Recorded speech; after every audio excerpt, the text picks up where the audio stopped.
L'ours et les souris d'Aude Picot aux éditions Kaléidoscope.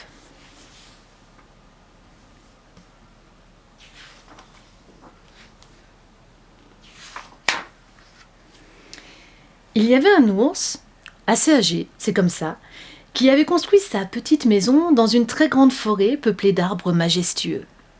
C'était un ours bûcheron. Il aimait les arbres. D'ailleurs, il connaissait par cœur le nom de chacun d'entre eux.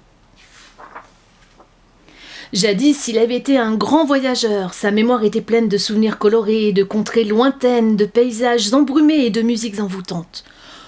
Aussi, chaque soir, quand il rentrait chez lui, il prenait une grande feuille de papier aquarelle pour y peindre ses souvenirs avec application.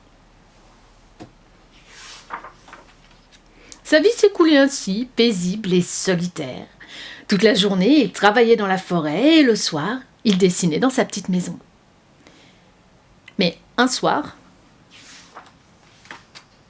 des tas d'affreuses petites souris avaient profité de son absence pour s'installer chez lui et mettre un désordre épouvantable dans toute sa maison.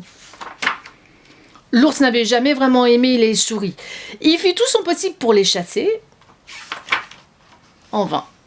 Il décida de les ignorer en espérant qu'elles se lasseraient et finiraient par s'en aller, mais ça n'arriva jamais. Et puis un jour, arriva une catastrophe. Quand l'ours découvrit son dessin entièrement taché, il ne put même pas prononcer un mot.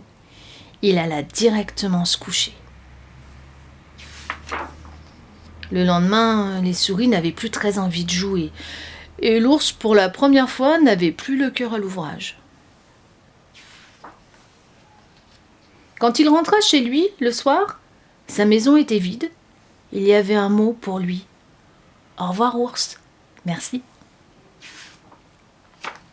L'ours se sentit bien malheureux tout d'un coup. Il comprit à quel point il s'était habitué au rire et à la vie des petites souris.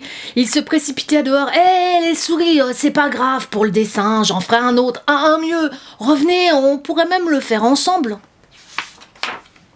C'est ainsi que les souris s'installèrent dans la petite maison. L'ours réussit à leur apprendre à dessiner, mais pas vraiment à rester sage.